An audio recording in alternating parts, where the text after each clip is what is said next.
All these chains on my neck, I'm not a slave, I own my masters. That line from the song Own My Masters by Jackboy featuring Russ captures the main idea of today's episode, which is even if you create it, even if you're working on it diligently, if someone else owns it, you're an employee. The difference between a gig and a biz is ownership, and at the very least, ownership of IP. Welcome to Watch the Ops. I'm Denzel Cadet, the managing member of Cadet Legal and the host of our show, Watch the Ops, which explores business opportunities and examines real business operations in order to create value, in order to build generational wealth for you and your family. There are various paths of entrepreneurship, and we're going to explore them in this episode as we always do. But the key part here is this idea of ownership. The song Own My Masters by Jackboy featuring Russ highlights this principle. Now, when we say owning masters, what do we mean? We mean ownership of the original sound recording, which then gives you a whole bundle of other rights to licensing, streaming, distribution, right to collect financial benefits from it. Just so you know, besides ownership of masters, another important IP right in music is also publishing or copyright, which is a right to the underlying lyrics, melody, harmony, sounds. Both of those are important. But the point here, if you notice from this Jackboy song, is if you don't own your IP, someone else does, then you actually don't work for yourself. Russ, when he comes in his verse, he actually further emphasizes this point when he said, I might tell you what Prince told Nas, I don't want to do features if you don't own your masters. When you don't own the underlying asset, the IP, it limits what type of business transactions you can enter and your ability to monetize that thing that you created. This principle is not just true in the creative music context, it's true across businesses. And so I'm going to give you real examples from small business buying, M&A, from the startup space, as well as from consulting and employment. We just closed a cross-border SaaS deal, software as a service deal, for one of our clients. We do a lot of M&A, but this deal was unique for multiple reasons. First of all, I would like to give a special shout out to my law clerk, Talo Aji, as well as my IP specialist, Anu Kanal of Kanal Law. This deal was exciting for multiple reasons. First of all, as I mentioned, it was cross-border. And so this is actually our third or fourth cross-border transaction of the year. We've done deals crossing into Latin America, Canada, the Middle East, and Asia. Our clients who are looking to buy businesses aren't just looking domestically. Besides being cross-border, this was also a deal where a client wanted to become an entrepreneur through acquisition. But as opposed to buying an HVAC or plumbing or landscaping or insurance or accounting firm, a boring business that a lot of our search clients are buying, this client actually focused on a set of technology of IP assets and built a business around that. This really was a tech ETA play.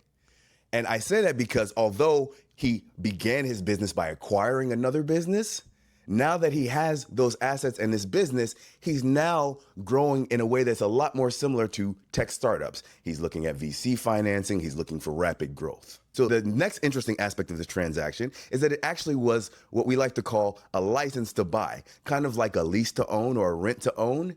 We structured a license for this technology and IP that then switches over to ownership once certain triggers are met.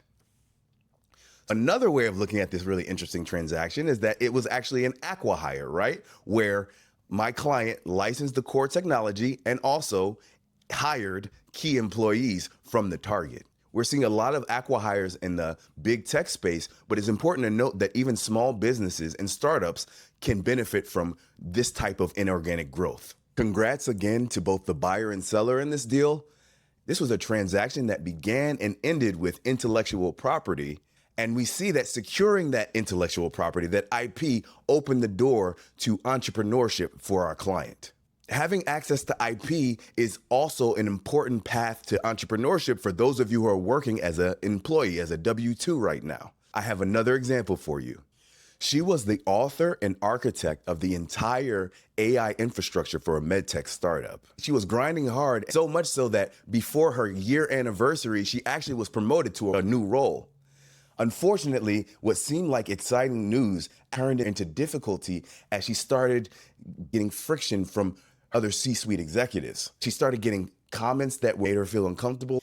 They said things to her like she was too smart for the role and they needed to control her and she was too by the book. She was terminated and came to us with this problem. One, I need to make a living. Two, I have built all this IP. I developed it from start to finish, and I need to be able to secure that so then I can then explore my other paths, including starting my own business around this IP. The good news for us is that her startup employer had been lazy or cheap when it came to the employment agreement and to IP protection. They gave her a generic bullet point offer letter that basically just had compensation in her role and had nothing about governing law, work for hire, or assignment of IP, the kinds of provisions that employers usually get to make sure that everything that an employee creates while they work at the company belongs to the employer. They did not have that. Because of this, we had a lot of leverage, and we were able to secure not only 30% of her base as a severance, we also were able to secure ownership of all of her core IP and only a non-exclusive limited license back to the employer for certain aspects of the technology that they needed. This was a huge win for our client, and we were happy to secure this for her. There are a few practical takeaways from this scenario. The first is for employers, don't be lazy on your offer letters. You need to have basic IP protections, and you should use a lawyer to help you do these things because this looks like it was an AI generated offer letter and it did not protect them. Secondly, if you are the employee or coming in as an independent contractor, whatever the case may be, you want to pay attention to what you're signing. Are you signing away your IP? Are you signing a work for hire or assignment of IP clause? Are you agreeing to a non-compete or other restrictive covenants that keep you from being able to, after you leave that job, either voluntarily or via termination, go and start your own thing? One important thing to note is that in both of the scenarios that I just laid out, acquiring a business and breaking off from your W-2 to launch your own startup, both of those require you to operate a full-time business, and that is a lot of work. We like to say that ETA stands for entrepreneurship through acquisition, not easy to acquire. Similarly, the word startup is a little misleading because it's not just the basic starting something. No, it is a non-stop operational duty to get a startup to be successful. So we like to talk about a third option, another path to entrepreneurship that many of our clients are now exploring. And that third option is consulting. With consulting, you really just need your brain, a way of delivering advice to clients, and a way of landing clients. That's pretty much it. It's a pretty low overhead business, and you don't have all the complexities of running a full company, whether it's a startup or SMB. We're not alone in noting the consulting opportunity. There have been various articles about this, both negative and positive. Because of technology, the consulting market has shifted. There was an article in the Free Press last year that talked about the demise of big consulting as it's being disrupted by AI. We don't disagree with this conclusion. Rather, we want to add a little nuance, which is that yes, these big consulting firms are cutting jobs, but it is creating a boutique consulting opportunity. And we know that because we have a lot of consultants in our clientele. In fact, we have tailored packages specifically for consultants. Even if you're not ready to buy a business or launch a full-on startup and you just want to do consulting on the side, the principle of owning IP is still central. I've been screaming from the rooftops, at least since last year. Consultants should care about their IP, especially in the age of AI. The reason is, if you're signing consulting agreements with your clients where you're signing away all your IP, you're signing a work made for hire provision, then later on, if you realize that that IP is something that you could use with other clients, you may not be able to use it. Later on, if you decide that you actually want to use your IP to develop or train AI so that you have your own tech tool, you can't do that unless you pay close attention to the IP rights in your provisions. Retaining some level of IP ownership leaves the door open for you to pivot or for you to scale up that consulting side gig into a full-on business and maybe even a tech startup. I have 2 clients now, actually 3 clients now. Some are consultants in the healthcare space, others are consultants in the data science space, and in both cases, through client projects, they've realized that they actually have developed a tool that could be a repeatable business. And so now those consultants are working with us to build full-on tech startups. Whether you're a W-2, like our client that we just won severance for, you're one of our consultants, or you're the employer, you want to pay attention to those IP provisions. And when we say the IP provisions, we mean, of course, work made for hire and assignment of IP, but we also mean confidentiality and restrictive covenants like non-compete. An important tie into that is trade secret, something that has been growing in importance. On that trade secret note, please take a sneak peek behind the scenes where I explain to my team the growing relevance of trade secret negotiation. Kind of on the leading edge of the trade secret thing. So, Tyler, you're talking about, is this patentable or not? Sometimes it may not be patent protection. Trade secret protection is growing a lot. And so even when I do executive compensation and employment agreements, a big part of that now is IP and equity, right? Well, on the IP point, of course, we try to carve out the IP assignment to the extent that our client is the employee and the work made for hire. We try to carve that out. But we're seeing very intense trade secret protection in agreements. There's an IP reason, and there's also a restrictive covenant reason. So the IP reason, obviously, is people are realizing that, yes, the standard for patents can be high, and so you may not be able to protect it to a news point because it's not unique enough for patent purposes, but you may be able to protect under trade secret. What that means protecting on trade secret, though, is putting policies in place, agreement provisions in place. That's what we're seeing in employment agreements and arrangements that we're negotiating. The other side of it, though, is not IP. It is a response to changes in restrictive covenants. I don't know if you've been following, but in general, both federally and statewide, there's been a push against non-competes. Now, when Trump came into office, it's been dialed back a little bit. He's been more friendly towards non-competes. But the general trend federally and statewide is that non-competes, of course, look at them very suspiciously and that they need to be very narrow in scope. I'm seeing businesses to protect themselves from non-compete are putting very strong trade secret protections. The idea, okay, I can't keep it from working for another business, but any information, methodology, customer knowledge, know-how, whatever that you got in this particular business area is ours and you can't take it anywhere else. So it's effectively a non-compete. That's something else we're seeing. So as you can see from that clip, controlling what is created, there are various means of doing it, and it might not actually say IP, it might not say non-compete, it might look like trade secret protection. We have to look to the world of film, and particularly cult classic martial arts combat sports film, for one of my favorite examples of the difference between selling off your ideas, your IP, as work made for hire versus retaining ownership so that you then have a business. That is, you have a repeatable, scalable means of generating revenue off of your idea because you own it. I'm talking about Bloodsport and I'm talking about Rocky. I don't know if you heard, but Bloodsport is being remade by A24, which is a production studio that I really like. But the original Bloodsport was created in 1988, and of course it starred Jean-Claude Van Damme. It's a cult classic, I love it. Based on a true story of Frank Dukes. Frank Dukes was a martial artist who allegedly went to a underground combat tournament, a Kumite, which is portrayed in Bloodsport as a fight to the death. As an aside, for those familiar with martial arts, Kumite really just means sparring in Japanese, but over time and through pop culture, it's kind of taken a different meaning. Kumite now evokes this image of a martial arts tournament, a fight to the death.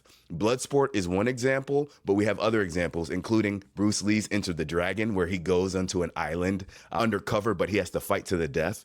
Another example is in Boondocks, where Grandpa meets the woman of his dreams only to find out that she's crazy and an actual killer. She won a Kumite. And let's not forget Mortal Kombat, another movie that's being remade, but again, it has this concept of a tournament, a fight to the death. So Frank Dukes, who is a real person and the inspiration behind Bloodsport, he sold to Canon Studios his life rights. He probably signed some type of work made for hire agreement to this story of how he went and fought in a Kumite, in this martial arts tournament to the death. What's significant about that is he sold the rights, and you see now Bloodsport has gone on to be a cult classic, has been remade multiple times, or has had multiple sequels, and now is being remade again. And unfortunately, because Frank Dukes sold his IP rights, he's not getting to benefit from each iteration, from each use of that original IP. In contrast, think about Sylvester Stallone with Rocky. This is another cult classic. And with Rocky, Stallone wrote the script and he went around and shopped it and ended up not selling to a bigger studio because, one, they didn't want to let him star in the film, and that was important to him. So there's a level of ownership there. But two, he also wanted to keep ownership of his script. And so eventually he produced Rocky, and the rest is history. They've made like 6 or 7 Rockies. There's the whole Creed spinoff, which again, because it uses some of Rocky IP, you imagine that Stallone does still get pieces of that. Contrast that with Frank Dukes, who sold the story back in 88 or 87, a work made for hire, and now all these reimaginings and additional productions based on his original IP, he's likely not getting paid for. I love to talk about fictional martial arts, but you know my real favorite is mixed martial arts and combat sports in general. And I've been talking a lot, and I've seen some of the people who listen and other people in the combat sports community have a similar complaint that the quality of the UFC's cards has gone down. Luke Thomas, one of the podcasters that I respect a lot, has mentioned how we've had multiple cards where a lot of the bouts feature 2 fighters who are coming off of losses. We've had some great cards this year, but we've also had some stinkers. And part of the problem is that the UFC seems to not care about the quality of its talent or the quality of the cards. Now, if I were a consultant, since we were talking about consulting, if the UFC hired me as a consultant to solve this problem and help them make money while also getting more fan buy-in, I have the perfect solution for them. First of all, I would be very intentional about what I was signing in my consulting agreement. I would make sure that the work made for hire, the IP assignment, was one that made sense for me, and I had at least a partial license to my idea. But my big idea to solve the UFC's woes about the quality of cards and fighters is Kumite. Imagine if the UFC, let's say quarterly, took all of the fighters who were kind of on the cusp. They were on losing streaks, or they were older and kind of on the down end of their career, and they were thinking about cutting them. What if they were honest about it, upfront about it, and put all of these fighters on the same card and made it a sudden death tournament? Meaning, you fight on this card, if you win, you get to stay in the UFC. If you lose, you're out. Yes, that's a bit harsh for the fighters that have to participate, but I think it's actually more ethical because it gives them some clarity and predictability about their job security. They know the basis of whether they're going to stay on or not. And for fans, we know, hey, at the end of this quarter, here's the Kumite card, the cleanup card. And yes, these are fighters that are on the verge of being cut, but now the stakes are increased. We know that these fighters are literally fighting for their professional livelihood. That would be one recommendation, my quick fix for solving the UFC's woes. But regardless of the path of entrepreneurship that you are exploring, you have to be intentional about your intellectual property. The difference between a gig and a biz is ownership, at least of IP. Take care and remember to watch the ops.